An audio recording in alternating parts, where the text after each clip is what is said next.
Good afternoon, everybody. My name is Charles van der Walt. I'm the Global Head for Security Research at Orange Cyber Defense. Thank you for joining our webinar this afternoon. Very excited about the conversation we're going to have, which is the first one in a series of conversations we'll be having about our annual 2026 Security Navigator report. The Navigator, as you may know, is our annual security report covering a range of topics over almost 100 pages of content and out in bookshops now. So use the QR code, use the link, download it. We're going to be talking about only one small part of it, which is some data that we released this year for the first time. About the efforts of global law enforcement to disrupt cybercrime. And to that end, I am joined by a prestigious group of acclaimed experts, most of them very good friends and colleagues of mine. I'm going to start with Zora Hamila, who's a junior security researcher, focused over the last few months on cyber extortion and law enforcement. Joining us from Norway is the Chief Technology Officer of our Norway operations, Bjorn Rasmussen. Bjorn, also ex-law enforcement himself, but a very accomplished practitioner, so he'll be able to bring multiple perspectives to our conversation. And then our senior researcher responsible for our work on cyber extortion and law enforcement is Diana Salk-Paulsen. Diana and Zora both join us from Sweden, although Diana is German and Zora is French. I want to take a moment to note also that Diana will be taking an extended sabbatical after this webinar. So Diana, thanks again for all your hard work and your incredible contributions that you've made to our research over the last few years. We're going to miss you while you're away, but excited for you to come back fresh and energized. And then I'm very excited to introduce Paul Alexandre Gillot, who is the head of the EC3 and J-CAT team at Europol. Paul is an expert in cybercrime and combating cybercrime, and the perfect person to join us in today's conversation. So Paul, I wonder if I could give you a minute just to say a little bit about yourself, your team, and what you do. Yeah, for sure. Thanks, Char. Good afternoon, everyone. So I'm currently in charge of the J-CAT, so the Joint Cybercrime Action Task Force at Europol EC3. And basically the mandate of our agency, Europol, is to support every investigations related to organized crime, and especially for my center in cyber, when we have at least 2 member states that are affected. So as a matter of fact, it's mainly also supporting the biggest cyber extortion cases. And the task force itself is comprised of 19 countries at the moment and 23 agencies that are basically the most active in the fight against cybercrime. That's, well, in a nutshell, what I'm doing, and I'm really pleased to join you today. Thank you. Well, Paul, thank you. And thank you for the incredible work you and your teams do. And one of the reasons we started this research is because of the notable increase in levels of activity we've observed from you, and the very intriguing creative approaches that you've surfaced. As we're very much looking forward to this conversation, very grateful that you're here. To the people that are joining us, I forgot to mention that today's session will be a conversation between me and Paul and the other experts. But we'd love for you to join that conversation by posting comments and questions in the questions pane. We will do our best to complete our conversation in the first 50 minutes, and then to leave 10 minutes for questions at the end. But please post your questions as soon as they come to your mind, because perhaps we can work them into the conversation and try and address them as we go along. And then for those of you who are super interested in what we're talking about and just dying to get your questions answered, The panelists have agreed to stay on for an extra 10 minutes after the end of the session. So we'll finish on the hour, and then we'll have 10 more minutes that we can continue the conversation a little bit longer for those of you who may be interested. So I'm going to take the liberty of kicking off with my own very poor summary of one of the data sets that we discuss in this year's Navigator, and it's the data set that we're primarily interested in discussing today, which is a unique project led by Diana, supported by Zora, in which since 2021, or going back to 2021, we started collecting publicly available reports of law enforcement efforts to counter cybercrime. We looked at a variety of factors. We looked at who the agency was, in which country they're based, what kind of cybercrime was being targeted, what kind of action law enforcement took, whether that's arrests, indictments, sanctions, disruptions, etc. And then for about half of those cases, we were also able to deduce something about the attributes of the offender, the nationality, the age, the gender, etc. And in total, we have gathered just a little over 500 such incidents dating back to 2021, as we said. And most of those are in the report, although we have added a little since that report. There's a total of 418 in the report.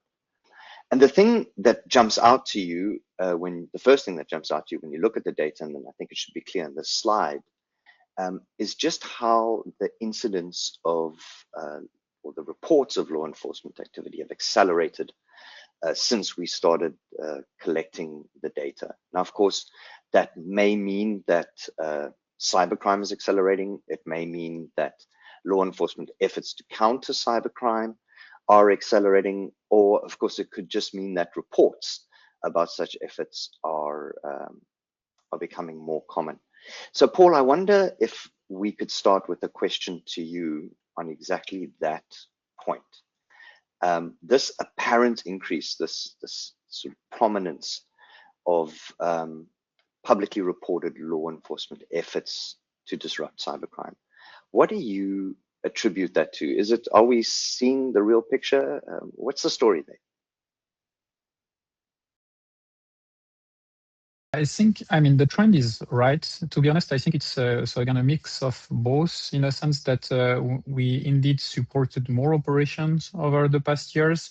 Right now, if we look at the latest figures, from Europol side, approximately 150 cases are supported, let's say, last year.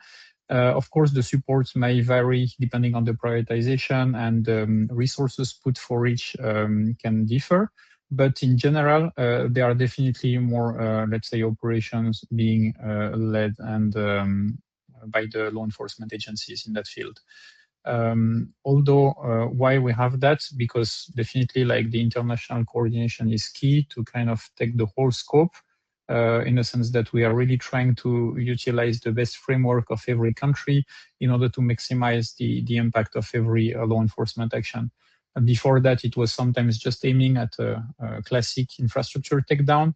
And previous example shown that nowadays not as efficient as it used to be a few years ago. So we need also to adapt. So hence this need actually for an extra international coordination.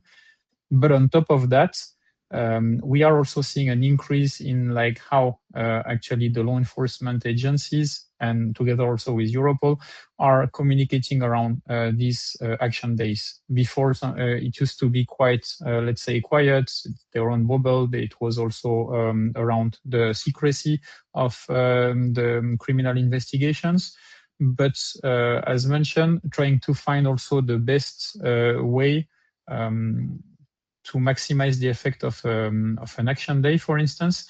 We used to incorporate new things such as, for instance, prevention, and namely also especially offender prevention that was used in Operation Endgame, Operation Kronos, or Eastwood, trying to address directly also the affiliates and some specific actors and trying to prevent them first to continue that again, especially for the youngest generation, but also to create distrust amongst groups. So this, let's say, requires a lot of publicity and publicly also campaign from law enforcement. That's why you are seeing maybe more, let's say, advertisement and let's say sometimes now websites displaying law enforcement action, specific information being released, also with the approval of the judicial authorities, of course. But this is also part of this new strategy, trying to get also this, let's say, part of the action done. So you mentioned Operation Kronos, Operation Endgame. You don't have to tell me this as if it's an operational secret, but do you actually have professional communications specialists, marketers on the team that help you put together those very sophisticated visibility aspects to these operations? So as a matter of fact, yes, now, but it's quite new, to be honest. We've seen this change. At the beginning, it was quite handmade, pushed also by either some manager or lead investigators, and nowadays it's totally different. On Europol side, for instance, we hired like a specialist on offender prevention side. We are supported also by a lot of different colleagues, mainly in this, let's say, for the media and the strategy around the media part. And also in the countries, it's the same. They are also using a specific platforms, such as, for instance, the Intercop project, that is an internal security funds, let's say, project that gather the countries that wants to really act on the offender prevention side, and they are sharing knowledge, competencies, and expertise regarding how to best, let's say, address directly to these specific, let's say, criminals, and trying to change, let's say, and their mind, and to build again distrust among the groups. So this is now really something that is, let's say, becoming more and more professional. But again, we are really starting this. It's quite new, so we'll also be looking closely at the effect that it has on the future operation. Paul, thank you. And we're going to come back to examine this diversity of mechanisms that law enforcement has begun bringing to bear. I want to turn to you, if I may, Diana. You know, one of the unique perspectives that you've brought to our team over these years is that you're a qualified, trained criminologist, which incidentally is not someone who studies how to do crime. It's somebody who studies crime itself. So in terms of like the theory of law enforcement, what is, you know, apart from the numbers that we're looking at, what are the goals? How do you express the goals of law enforcement operations like this, especially when they don't actually or necessarily result in a player ending up in prison, for example? Yeah, I thought that was really interesting what Paul was saying, and I think it's what we're seeing as well, but I think it's not very often talked about because we are, especially in our industry in IT security, we're very much into statistics, right, and numbers. But I think there's also like in between layers that you can't really measure, and I think one of the things is the concept of deterrence, and I think that's what Paul also touched upon now, is that, you know, the activities that we see by law enforcement kind of signal, you know, that cyberspace isn't a lawless space, right? They're signaling that they're there and that they're watching. And I think that's it's quite powerful. And, you know, while we don't maybe see direct correlation or results in like a decrease of, you know, overall attacks or crime, we definitely see uncertainty and doubt. And in that, we see that through friction and fragmentation. So we will actually be talking about this a bit later today, so I'm not gonna like linger too much on this, but, you know, with cyber extortion, for example, we see a lot of threat actors that kind of appear and disappear and rebrand, and they have extremely short lifespan, and it kind of feels actually like they running, you know, they on the run, and they can't linger too long, and it's extremely difficult from our perspective, from a research perspective, to observe them and, you know, to gain enough knowledge about them, because then they already disappear. But it shows kind kind of the dynamic and the mood a little bit, of course. And then our hope, of course, is that law enforcement actions kind of, and also us as defenders, actually, so all of us together, that we are increasing the cost to the offenders. And that can look like we like in terms of risk, right? So the risk taking that they have to accept is really high and is becoming higher. We see a lot of financially motivated crime. So then, to get the money out of the criminal ecosystem, to launder it out, is already difficult. We've seen activities in recent years that do address like cryptocurrency thermalers and mixers or exchanges to make it even more difficult.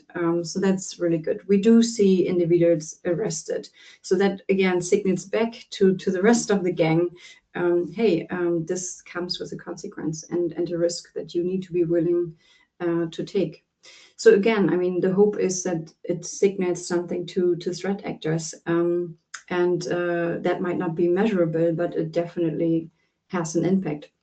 So I would maybe, I don't know if that's an actual term, but I would maybe say, we're maybe looking at an ecosystem deterrence where you are starting to get unsure of engaging with this ecosystem and with the individuals. Because we've seen some actors kind of closing shops because the feds came to close and stuff like that. And by taking down things, even though there's not an immediate impact, a measurable impact, there's still that ecosystem and everyone engaging in it actually loses the trust in its own infrastructure. They can't be sure who they're talking to, who they're engaging to. And they depend so much on that ecosystem by buying access, by laundering the money, and by finding affiliates. So it's something that we should put into consideration for sure, but that can't really be measured in numbers. And it's something you've been talking about for a while, isn't it? This idea that, the internet, cyberspace, dark web grants anonymity to offenders, to threat actors. But of course, it also means that they operate in a space where they're very vulnerable to, I suppose, being turned on by other criminals and threat actors. They don't really know who they are, and the ransomware as a service cyber extortion business model really requires that their affiliates and providers trust them. And I suppose, Paul, something you've noticed that as a vulnerability, and you've really been exploiting that. We'll talk about how effective that's been in a moment, but just in the interest of time, I want to, Diana, ask you about this data point from the Navigator, which expresses the kinds of criminal activity that we're seeing being targeted. Yeah, I can walk us through real quick. So yeah, we were tracking criminal acts, and to our surprise, we saw cyber extortion actually being addressed the most by law enforcement over the years. This is great to hear and great to see, of course, because it's a topic that is on our on our minds, really. Yeah, no, sorry. I just want to check, Paul, quickly. Would that resonate with you? Would you say that cyber extortion is the main priority within the J-CAT? Yes, definitely. This is in line with what we are seeing indeed. Yeah. Okay, thank you. Sorry, Diana. Glad to hear. And then we see in top 2, let me check. We see exactly. So when individuals are arrested, for example, if they've developed, if they distributed, if they installed malicious software, we see that actually on top 2. We see on top 3 when individuals gain access to systems and networks that they weren't allowed to do, so unauthorized access. And all those 3 top ones that I've just mentioned kind of show that the focus or the success, and that what's communicated to us, the public, is technical intrusions that has been successfully been done. The next one then is cyber espionage, and we didn't actually go too much into it in the report, but I've looked a little bit more now in preparation of this webinar, because then at the end I would want to know who's arrested or who's within the judicial system by the type of cyber espionage, and we connected it with nationality, and I guess it's not too much of a surprise that we see that the majority of offenders have either Chinese nationality, Russian, North Korean, or Iranian, which is the majority. We have other nationalities. We also have nationalities from the West, but most of them are actually from those nation states. And then the last one that I want to go into, which I find is super interesting, is the provision of criminal infrastructure. So that's kind of like the takedown announcements that we all been observing and reading about when a dark web marketplace or site gets taken down and seized, or when a hosting service gets sanctioned. And I think this is a really interesting one, and good to see also in the top 5, because those are the enablers of cybercrime, right?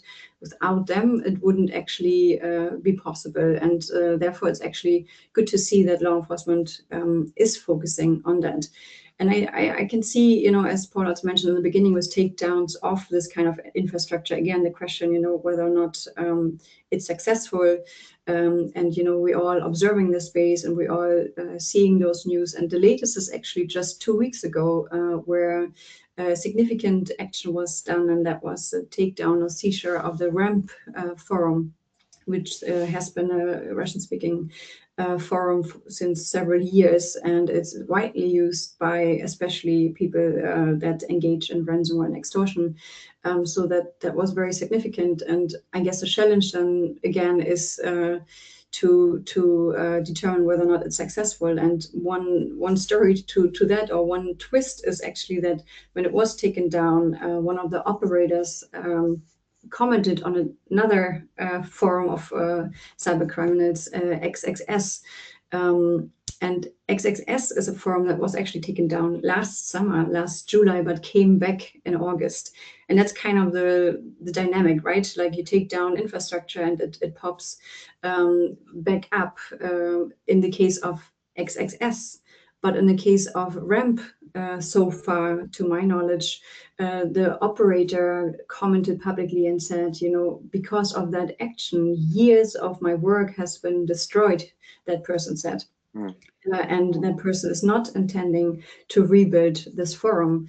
And that actually goes back to my previous point of deterrence and kind of demotivating those offenders, and also showing that there is risk to it. And that person actually acknowledged also, we always knew that there would be that risk, and now unfortunately it happened. So yeah, just to summarize the actions, and I think it is actually really important to keep taking down things, because at the end you will hopefully demotivate them.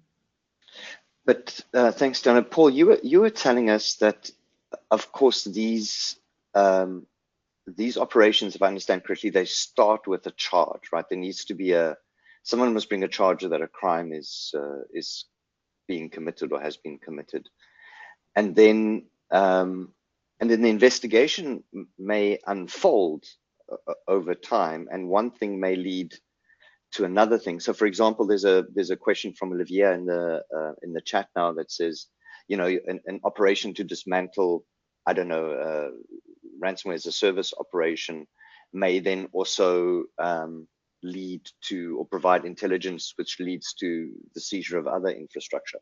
Does that a fair conceptualization? Could you elaborate on that a little bit? So yeah, I think as you mentioned, I think the classical approach that every country faced, including, considering my accent, including France as well, is that usually it's always starts with like a victim, and usually it's like a victim company, for instance. Then there is like a complaint that is made, and criminal investigation started, and then the purpose of the law enforcement is through the course of this investigation to identify the actors behind. The problem is that this is working when you have not so many, let's say, cases to handle. But in this, let's say in the case of these huge groups or the affiliates that are using also the ransomware as a service, is like you have too many of them. So we need also to shift a little bit the strategy. That's what we've been doing over the past 3 years now. And it's basically developing a concept towards a more horizontal approach. So trying to figure out, yeah, you mentioned the ransomware as a service, the platform that they are using. The description of this might, again, possibly either discourage them, they would need to shift towards something else, but also we would gain more criminal intelligence around that. But not only this ransomware as a service platform, we are talking about also, as Diana mentioned, the forums like xss.is, like Rampos as well, where they are all discussing among each other, sharing like huge valuable intelligence that may lead to their identification. These, let's say, kind of investigations were not so common before, in a sense that, for instance, among our J-CAT, the Joint Cybercrime Action Task Force, among the 19 countries, only 10 have a proper legal framework to open these kind of investigations against platform. And these investigations are usually taking an average time of like 2 years to move forward and to go for actual results and seizures of valuable amount of data. But this requires heavy resources and a lot of involvement. But again, it comes with very big gain, because first off, you remove again another service that they were using, whether it's a forum, whether it's, as mentioned, like a cryptocurrency platform that they were using to launder their funds, whether it's a stealer. And then this would potentially discourage them, but they would need to shift to something else. And on top of that, on the law enforcement side, you are having access now to a whole, let's say, new intelligence on all the customers of this platform. If we take the example of a cryptocurrency platform, the last one that got contributed to us after a seizure, you had 10 million customers that was using this platform, at least 10 million accounts. So some customer might have several accounts. So you would have criminal intelligence on these accounts that were used to launder money, and you would be able to provide to the law enforcement agencies where the money is going at the end and how to identify their targets. So that's why we really need to push for this, let's say, shift and to continue in this direction. And I think Diana highlighted it well in her comments.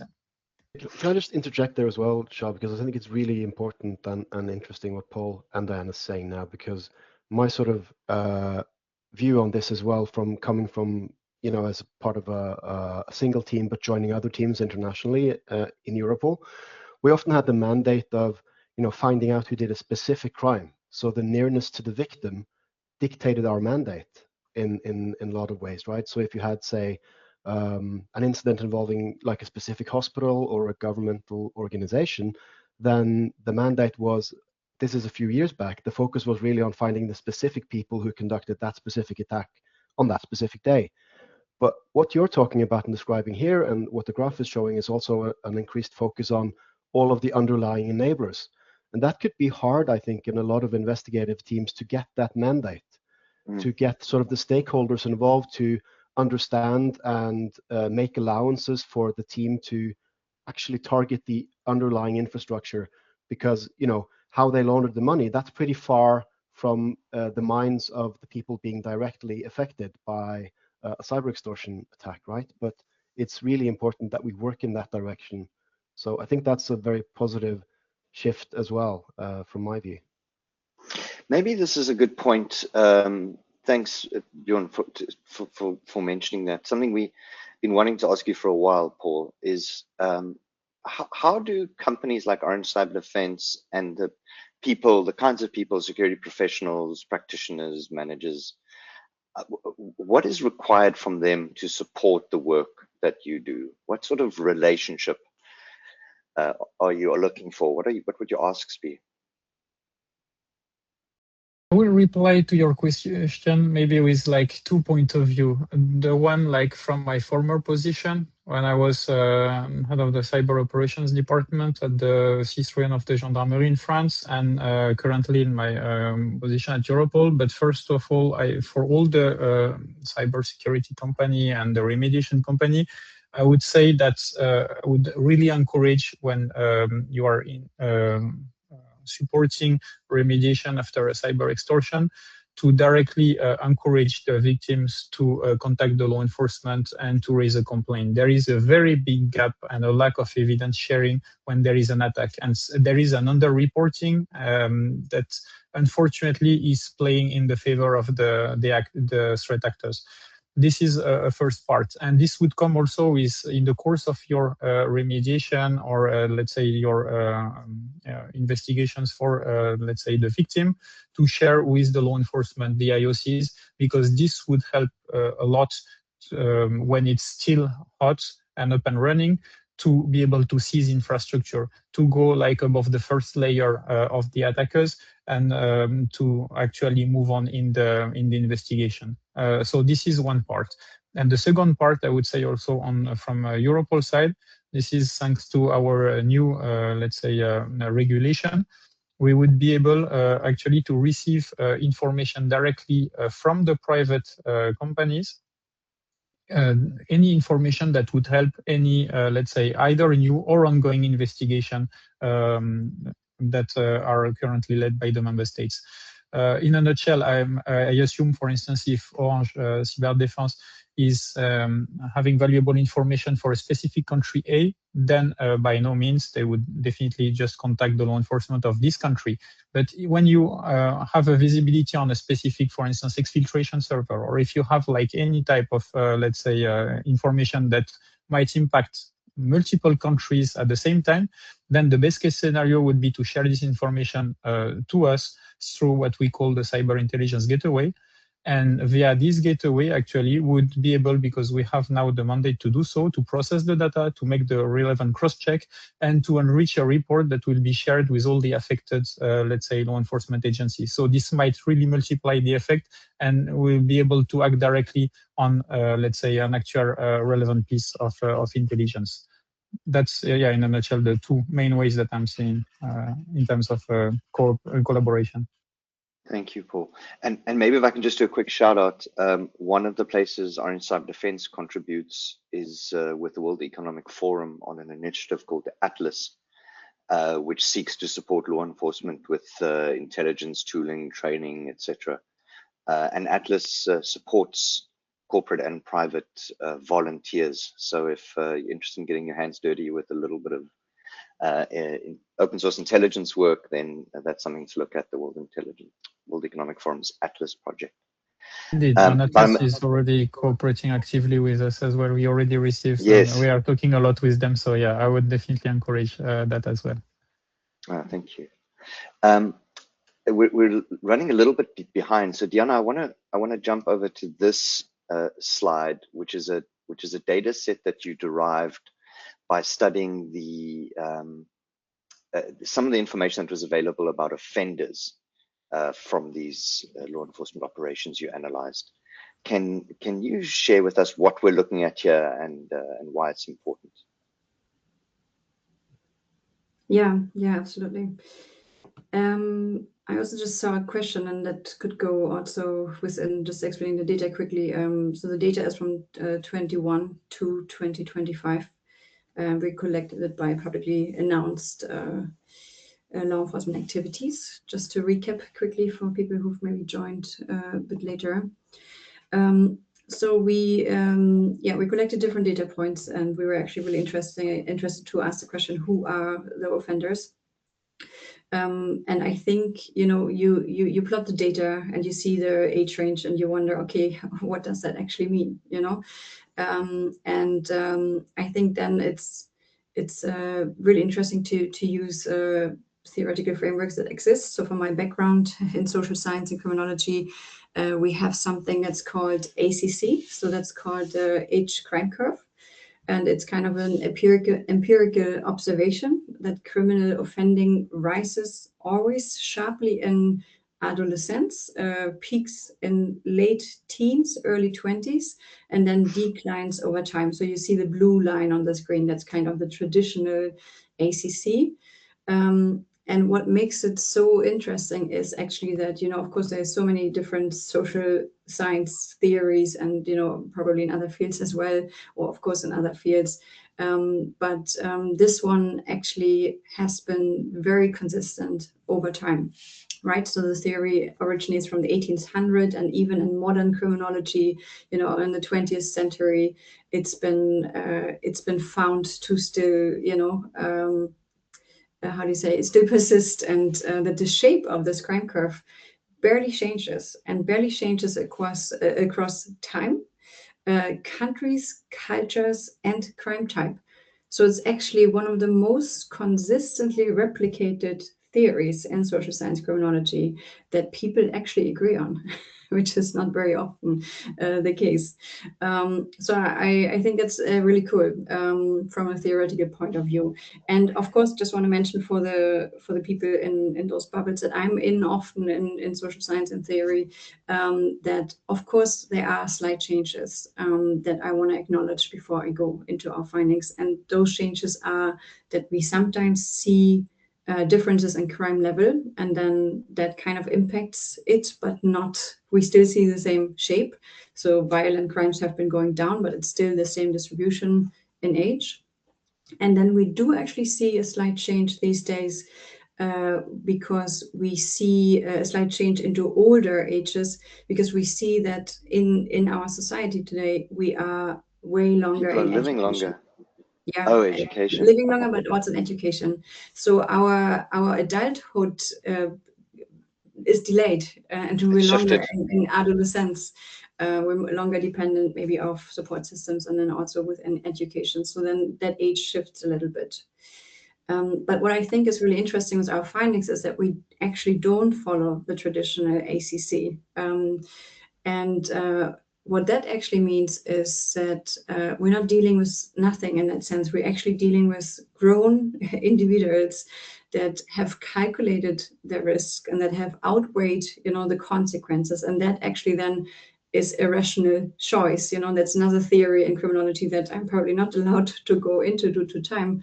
But it shows that we're dealing with individuals that have made the choice to engage in these forms of crime. And I think it's also, for me, it's like really important because these individuals, they have had life experience, right? So they have lived a certain time, and they have hopefully learned about morals and laws, and they've had maybe professional careers, or, you know, had different jobs where you learn skills, right? Like different kinds of skills, like social skills, IT skills. They have professionalized in something. They've done project management, and those kind of skills are actually really important, you know, for this ecosystem. And probably necessary, right? Yeah, Yeah, for this kind of highly organized, socially constructed crimes like cyber extortion. exactly. And that those are the people that we're up against, and that is the finding, right? That Well, that shows the analysis. yeah, I wanna come back to you on that, Diana. But Zora, the other figure which looks less surprising is the gender distribution. Just tell us what we're seeing there. Yes, well, doesn't come as a surprise, I guess. But most individuals we have in our data set are males at 91%, and only 9% are females, which is interesting. But this is, once again, we have to be careful because it's a partial view. And this figure, this number, is actually perhaps something that people can see a parallel with IT professionals. So we also have in the IT professionals workforce majority of males and a minority of females. So we thought it was interesting also to see this in the cybercrime field. Yeah. Paul, I wonder if I can bring you in there. You know, when we published this data originally with the Navigator, we got a message, or I noticed a comment from a very interesting journalist called Dissent Joe from databreaches.net. And he suggested that maybe our age curve looked different because there was less publicly reported, public reporting about incidents where the offender is young, is a minor. So I believe some of your demographic data looks similar to ours, and in some cases it looks a bit different. Is that right? Yes, but again, I mean, I don't. I would not confirm or not which one would be the most accurate, because I think in both, let's say, parts we might have gaps to fill. Actually, ours again, and our the figures that I can provide would mainly come from, again, contribution of ongoing or past investigation that were contributed by the countries to us. So this might reflect what actually the law enforcement is seeing, but might not be the full picture, depending again on what is reporting to us, what is reported to us. We definitely face, and that was also one of my call, like we are facing an under, let's say, reporting of, let's say, attacks. So that's why we really need more complaints in every countries that would really help the law enforcement, let's say, on their side. But I would say that the tendency, the trends would be more or less, let's say, similar. We are seeing a huge spike in terms of, let's say, the cyber, let's say, offender between 25 and 35 years old, which is quite consistent with the figures that is provided at the moment. And I would say, without going too much into details, because again, these are sensitive information from things that were contributed from investigations. But yes, not surprisingly at all as well, the proportion, the gender balance is more or less, let's say, the same, even a bit less actually on our side. That's in a nutshell what I can, let's say, say. Thanks, Paul. Diana, I want to lean into this a bit, because this really is one of the most interesting findings. So what you're suggesting is that, contrary to what we see in more traditional forms of crime, there is sort of an evolution of an actor who starts off young, potentially. And if we look at what they're being prosecuted for, the younger actors are being prosecuted for more technical, more bold, maybe exploratory actions. And then I suppose if they stay in crime, what you're saying then is that they evolve towards forms of crime that are that we have a reliable ROI, where the probability of being caught is lower and the probability of generating revenue is higher. And that is, of course, then coincidentally also exactly the kind of life stage in which you're capable of developing and maintaining these complex structures that are required to run these organizations. And that's, of course, would be a contributor to why these forms of crime then also persist, right? Because it's not just kids being naughty anymore. Exactly. And then I think you also mentioned that if you look at that across countries, then just tell us what you saw there, because that was very interesting. Yeah, we just chatted about it. It's not part of the report, actually. I was just curious to see if because what you just mentioned is in the report. So we looked at criminal activity and age to just see, okay, who does what, and that's exactly what you just described. And then I did the same with nationality. And what I think I am finding, and we've just updated the data with, Q4, so we have more in now as we had when we wrote the report. And what we are seeing, I think, and that's something that we will dive deeper in, is that we see again, so the middle age or a bit older section, we see nationalities that kind of resemble nation states, that where we see serious forms of crimes, and the younger age we actually find more European or Western or English-speaking nationalities, which I have been reading reports about where it's actually explored and observed that we're not just facing nation-state as actors any longer, but also homegrown threat actors here in the West. Yeah, and we saw, for example, the Jaguar Land Rover incident, and similar to Marks and Spencer's in the UK, where those actors were Western, but also seemed to be deploying a very different tool set, both technically and criminally. Yeah. We could talk about this for hours, but I'm not allowed to. So I want to jump to another data set that we... Just one question, sorry, there was just one question I saw about exactly Yes. this visualization. That was what is the scale, I think, on the Yes, that's particular of correct. this, if I understood correctly. So that's the count of individuals, count of offenders. Count of offenders. Mm-hmm. And of course, we didn't have offender demographics for every... exactly, it's around 200. For every operation, yeah. Mm-hmm. 218, if I recall. Zora, so this data we present every year in the Navigator and several times across the year, which is our count of victims of cybercrime, what we call observed victims, because we track these victim claims from the ransomware leak sites, data leak sites, yes. And then we count them and enrich them and stuff. And the trend, is just disconcertingly upwards, unprecedented numbers again in 2025. Why do you think, what is the argument for why these numbers are going up like this? We have a few ideas here with Diana when we look at this.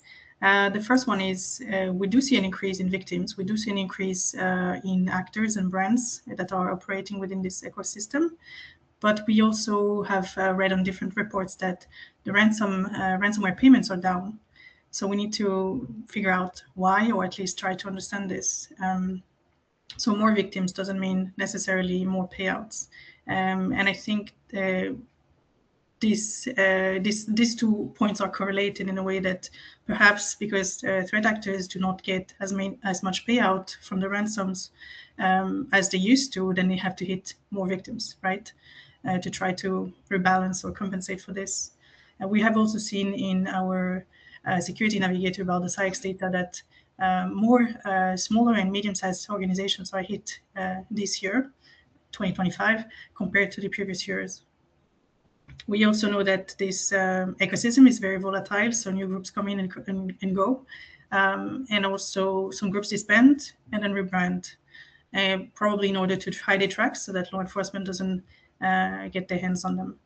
And then last but not least, we also think that more groups might also just mean that more threat actors reuse the same playbooks. So nothing really new there.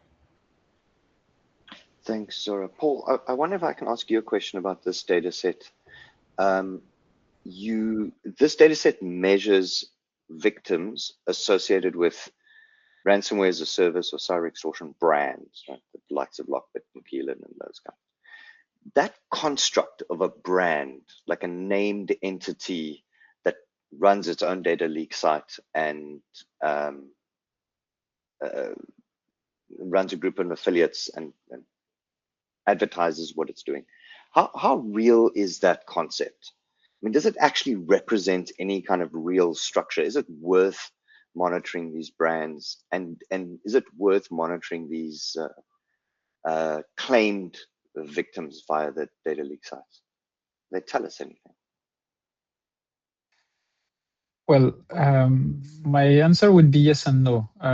Yes, because right now this is based on this brand as well. This is the current structure back in the different countries that are investigating this type of crime, where let's say all the investigation are gathered into. So you would have for a specific brand like one, let's say, investigation mainly dedicated on this. So you would have experts like investigators and technicians that would know, let's say, more in depth how this brand is functioning, how basically, let's say, the infrastructure, let's say, would be also for the payments, the dynamic, but there is some limit. So this part is really interesting, and we are still supporting this, let's say, these investigations, because this is one of the main, let's say, way of acquiring also, let's say, new data and new evidence based on the ongoing attacks. However, as we can see, and it was described already previously, they are, let's say, the affiliates are the one doing the attacks. And nowadays, they are really, let's say, using this brand. They are not, let's say, having a big allegiance to the brand. They are using it when they, let's say, seem that they have like a good opportunity for one specific over another. but then it creates a lot of overlaps of an affiliate using multiple, let's say, ransomware as a service at the same time. Then you would have the same affiliate popping out in multiple investigation. This is where actually it's becoming kind of a nightmare in terms of the confliction, because you would have several groups, including within the same countries, that are investigating the same persons in different cases without sometimes not knowing it. So this is our role at Europol, to do as much as possible the confliction. And we are actually now changing also and building a better framework that would be more focused also on the affiliate themselves. So we keep supporting the big cases against the ransomware as a service, because it's still needed, and this is also part of, let's say, the strategy when we speak about the takedown. But at the same time, when there is like a huge prolific affiliate that is popping out and that we can appoint as like high-value target, then this would be also like under a new specific framework, when we would be not focusing more on like the different activities of this brand as such, but more about the affiliates themselves. Thanks, Paul. I think that's super interesting, and it's something we're very aware of as researchers also, that examining the brands is a little bit sometimes like a magician's hand. You know, we're looking there, but actually the action could be over there. So very interested to see what you managed to accomplish with that focusing on the affiliates. Incidentally, for people who are interested, not this year, but in our 2025 Navigator report, Diana published some very interesting research on what we call re-victimization, which is where we notice different brands taking credit for the same victim. And we're trying to figure out, you know, what that tells us, or what the dynamic there is. Perhaps we can come back to that later. Just to the attendees, thank you so much for staying with us so long. We are going to make some time for questions now, so please keep them coming. We'll try and answer them either directly, or we'll pose them to the panelists in the next few minutes. But before we do that, Bjorn, I wanted to ask a question to you, kind of more from a practitioner's perspective. So I know you painstakingly read all, 100 odd pages of the Navigator every year, including, I don't know how many reports you read on cyber extortion and the numbers and what they mean. What do you take from that to your clients? Like, what's the so what when you go to your customer and say, look, we've got this data, crime is growing and it's terrible. What do you tell them? Yeah, I was afraid you're gonna. I was afraid you were gonna quiz me on this year's report, because it is a pretty hefty report, right? It's almost 100 pages. So I think it's always a struggle, I think, to convert any sort of, if it's a threat intelligence report, or if it's like a strategic security report like the Navigator, and for each individual sort of person responsible for security at a company or an organization that I talk to, it's hard for them to contextualize this. Well, what does this mean for me? Or the so what, as you said, Charles. And I don't have like a very clear-cut answer, unfortunately, but I would say part of it is, just insight for yourself as an individual, to get background. I really like the themes that shape the year section for my own personal benefit, to just get my head around some of the stuff that's been happening in the recent months. But I also really like that we include a lot of numbers and statistics. I don't remember who said this in the group, but I'm definitely one of those people that appreciate hard facts and numbers, because that sort of strengthens your arguments, right? If you need to engage some stakeholders in your organization, I think it's a lot more important to be able to show some actual statistics, and we can show you where we got the statistics from. And it's not just like percentage increase, it's just the actual numbers. So I think it's pretty transparent in that regard. And that's a lot of the value for me that I actually use when I want to make certain points and findings like we've done here today. So I think numbers really do matter in that regard, and that's what you can find there as well. So, and again, it's a huge piece of content, but it's also designed, and correct me if I'm wrong from the team here, but it's also designed to be, you can just jump into the section of the report that interests you. You don't have to read it, from A to Z. You can jump into sections. So yeah, please have a look at it. Thanks, Bjorn. Right, folks, we've got a number of questions in the chat, which I'm going to try and distribute to our panelists. Please keep them coming. As I mentioned, we will carry on past the end of the hour for about 10 minutes if there are additional questions. We've been asked to reshare the link, so there it is. I want to start with this one from Olivier. Olivier says, is asking, maybe this is a question for you and Zora, but I'd be interested in your view also, Paul. The sense that there's a tendency to move away from double extortion, which of course means encrypting the data, but then also applying other forms of pressure, like the threat of a data leak. A shift from that towards pure data breach, which he points out is maybe more complicated to defend against because it's not about the ransomware anymore. And of course more complicated to assess, right? Because now you don't know actually if there's ransomware or not.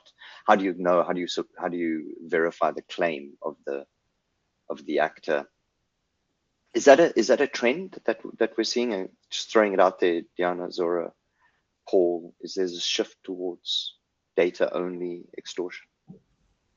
Yeah, I think we definitely see that trend because data extortion only. I mean, I think we've seen it actually for a few years already, but it might be increasing now because it's enough. It's already enough to have the goal of financial gain. So you still, or you earn already enough by just stealing data and not doing encryption any longer. Yeah, absolutely. Paul, is that something that you'd say you're also seeing more data theft rather than yeah, exactly. I ransomware? mean, this is something that we are seeing more and more. It has been also reflected in let's say next edition of our IOCTA that will be released. But basically, that's let's say again, as Diana mentioned, the value of the data itself now that has, justifies let's say almost this, and this would let's say doesn't require additional effort let's say for them. And yeah, right now we are seeing it's becoming like really let's say a gold for them. Data is basically everything, and protecting it would be really one of the key let's say in the future. Paul, I'm going to stick with you if I may. We've got 4 very interesting questions from Raymond directed specifically at you. We've got about 3 minutes. I'm going to ask if you can try and cover these in 3 minutes, and then we'll go into our extended time. So the first question was, how does Interpol assess the evolution of cybercrime over the next few years, especially with the rise of AI-enabled attacks? How is Interpol? You mean Interpol or Europol? He said Interpol. I think he means Europol. Okay, because... yeah. Sorry, Raymond. Paul is from Europol. How does Europol assess the evolution of cybercrime, especially with regards to AI? Are you addressing the growth of cybercrime as a service ecosystem on the dark web? And I'm going to skip one question, and the third question would be, how do political tensions affect operational cooperation? So very quickly then to maybe open the floor to new questions, but when it comes to AI, so 2 things. I mean, right now, to be fully transparent, because we had this discussion already internally actually last week, but this is, although it's closely monitored, and we have one team actually in our expertise unit that is monitoring, let's say, all the possibilities around, let's say, AI for the offenders. This is not something that we are seeing at the moment in the case contributed to Europol and that we are supporting. There was not, let's say, cases at the moment facilitated by AI. Doesn't mean that this is not going to come, but this is not what we saw so far. This is the first part. Although right now also we are exploring, but I guess like every law enforcement agency is doing it, how also maybe we can utilize better AI in order to support the investigation as well. So on both sides it's working. We are monitoring how they can utilize it, but at the same time we are exploring like opportunities to utilize it better in order to increase our capabilities. It's the same as us, exactly. We have exactly the same position. So this is the first question. The second one was, sorry, about... how do you tackle, or how do you addressing cybercrime as a service? Yeah. So again, right now we have different program. As mentioned, the shift towards from the vertical approach to the horizontal one, going after the facilitators and the enablers, and basically all the crime as a service platform. The idea for us, we have built a program also together with other countries to kind of identify the most used, let's say, platform. And we are either, let's say, pushing and incitating the countries to open cases, criminal cases against this platform, both to, let's say, seize the data sets related to this platform, but also to disrupt them. But at the same time as well to try to better coordinate and deconflict the cases that are against the facilitators and enablers. So there is really a big focus on that at the moment. And we will go for a next round actually this year. Let's see how the results will be. Paul, and then a final question to wrap it up. Are your efforts exacerbated by changing political realities and geopolitical tensions? The good thing actually with the law enforcement community at the moment is that although this may affect in the future, at the moment, everyone is more in a position of like wait and see, so to speak. But currently, it didn't affect, or we didn't see any changes in the way our cooperation is going between the different agencies. And even the J-CAT includes several countries that are outside, let's say, EU. And right now, let's say this cooperation is still ongoing and well. So I cannot predict what will change in the future, but at least on the law enforcement side, everyone is still focused on the same goal, that is, let's say, going after the cyber criminals. And this is quite reassuring, to be honest. Okay, well, that is good to hear. Okay, so that brings us to the end, everybody, of the official time we have allocated. If you do have to drop off, thank you so much for joining us. Please take a moment to download the Navigator.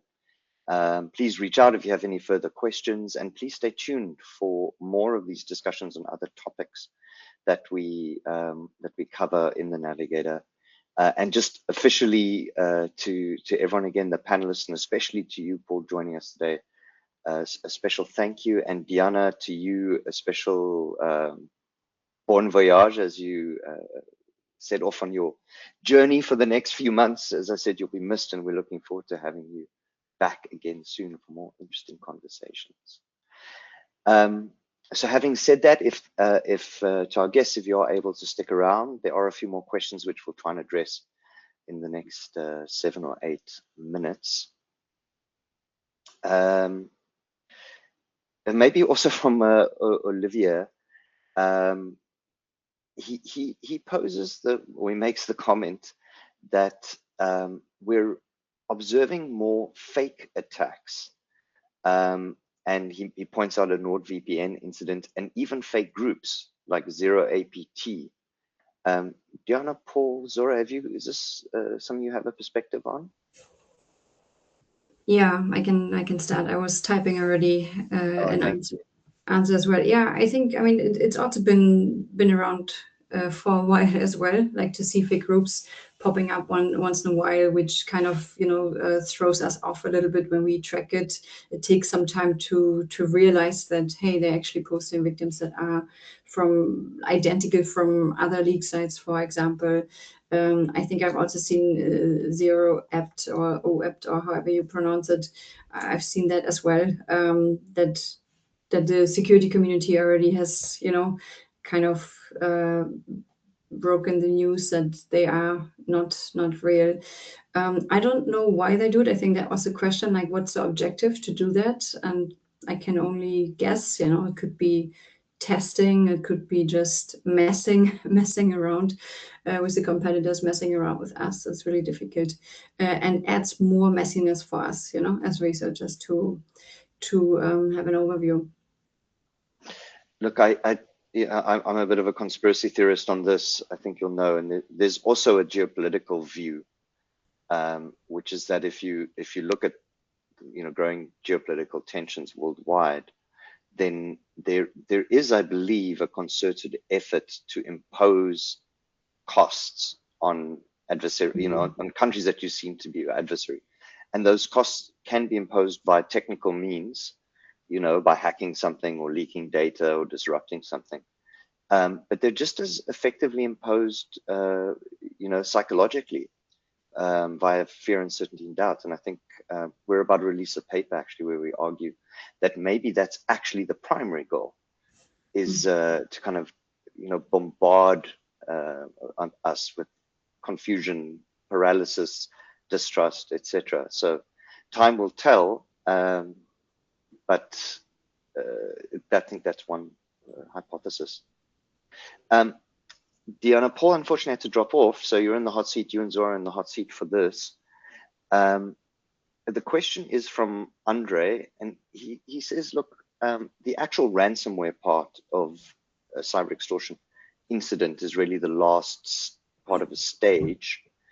In terms of the earlier stages, and maybe Vikas, you can weigh in on this also, are we seeing much use of LLMs and AIs, or maybe Bjorn, you could weigh in on this, much use of AIs and LLMs in those earlier stages, the social engineering components, initial access,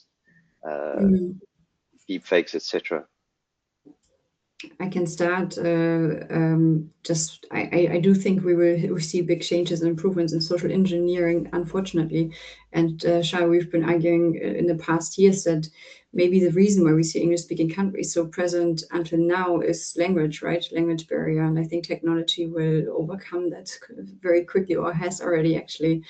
So new markets, so to say, new regions of the world are open for that. So yeah, I think technological improvements like that will unfortunately also translate into opportunity, right?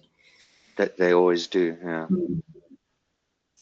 Bjorn, any perspectives on how Gen AI is impacting the field? It's there's a bit of a other part of that as well, because it seems to me that there's also some vested interest in sort of observing the first fully AI-driven compromise, right? Yeah, so there's been, I believe there was a single report published in November last year by Anthropic, and that was pretty controversial. I think Jan LeCun was out and criticized it pretty publicly, and a lot of other analysts, including our own CERT analysts, actually sort of were a bit skeptical to a lot of the claims being made there. And I think that's hugely interesting. It's not to say either or, but I think everybody's now really looking for some sort of signs that AI is coming to completely undermine a lot of our security systems. And I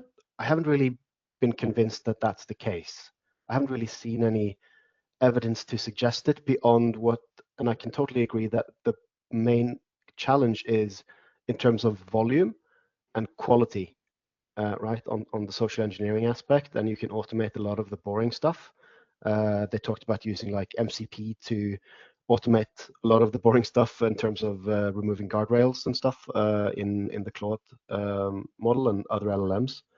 So that's one aspect of it. And I think the other question to, the question being asked here from Andre is, I think that's really hard to see signs of. The threat actors using LLMs, because it's a bit like asking, do you see signs of threat actors using spreadsheets? Do you know what I mean? I think the way they're using it is a lot like we're using tools, right? So it's really hard to look at what tools they've used because we oftentimes are just left picking up the pieces after an impact. But I think it's a really interesting question, but I think it's really hard to gain insight of it on what we have now. I personally think that AI in the hands of the attacker is almost a bit of a red herring.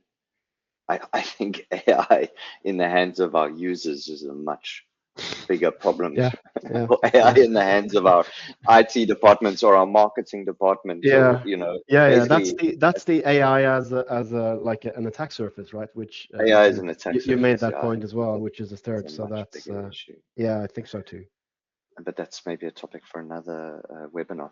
I think we've got time for 2 more. So I want to ask you quickly, Zora, just to, if you could maybe elaborate on the comment that Diana made, that what an LLM does as a language tool is enable the threat actor to engage in different cultures, right? And I think one of the points we made this year in the Navigator is that, weirdly enough, cyber extortion as a crime actually requires the criminal to have a kind of an empathy with the victim, right? You have to understand, be able to understand the victim well enough to know what would be of value to them, so that you can actually leverage that for extortion. Are we seeing shifts in the data that suggest that victims from different cultures and countries are being increasingly impacted? I believe we do. We actually see a lot more countries impacted by cyber extortion, for example. And well, one could say that part of the cyber extortion is to get someone to do something that they will regret eventually, which will lead to the rest of the process of the extortion. So we did see many more countries in different continents as well. So this was interesting. I do not have the right number right now, but I know that we wrote it in the Navigator in the respective chapter. So this was very interesting to see. So they reach broader. They also reach smaller companies as well, as I mentioned earlier. We do see shifts. It's not static. It's dynamic very much, and it evolves as technology goes as well. Yeah. But of course, there could be many explanations for that, right? AI empowerment or enablement could be one, but I think it's definitely. This does make it easier for us. No, Diana, I'm going to leave the last question for you, and it goes all the way back to your offender age data. It's a question from Lars, who says, I'm just going to quote him. He says, "Is it not true that with age comes experience, and so the social engineering and pattern recognition is better developed for older people, I guess, than for the younger generation? And from that wouldn't that perspective explain the older offender bump in the curve?" And then Vickers on the chat weighed in to say, although actually we see some of the more social engineering oriented actors being on the younger side. If you take someone like Scattered Spider as an example. Any thoughts on that? I'm wondering if we're not saying the same thing, like, or does Lars mean then like even older ones? Because I think that's my argument, right? So we see actually older age range because, and it's more worrying because they have more life experience and they are better in things like social skills and IT skills and so on. So I'm not really sure what the question is, to be honest. Well, I can throw in, Lars, if we haven't answered your question, hit us up by email. We'd be happy to contact, or on LinkedIn. I think there's an event running on LinkedIn. And the other interesting correlation, which we touched on earlier, just as a final point, is of course that the Scattered Spider nexus, who are allegedly Europeans, have really specialized in social engineering and sort of sophisticated forms of social engineering, not technically, but socially sophisticated forms of social engineering. And the one thing that sets them apart is that they're young. The other thing that sets them apart is that they're Western, which means I think they perhaps also have a kind of an empathy for, how businesses work, how customer support works, what sort of pressure, a help desk employee or a remote worker will be under. So I think there's a lot to unpack there that we maybe don't have full insight into. And we'll take that into another conversation also. But with that, folks, we really, really are out of time now. And so once again, to the attendees who've stayed with us, thank you so much for joining. Thank you for your time. We know it's precious. Please take a moment to download the Navigator if you haven't had a chance and scan through it. Please stay in touch. We're all on LinkedIn and social media. Hit us up. To Paul, thank you, even though you've left. And then, of course, to Bjorn, to Diana, and Zora, Vickers and Rick in the background, Medina and France in the background. Thank you so much. And we'll see you all soon. Thank you. Bye-bye. Everyone. Bye. Bye, everyone.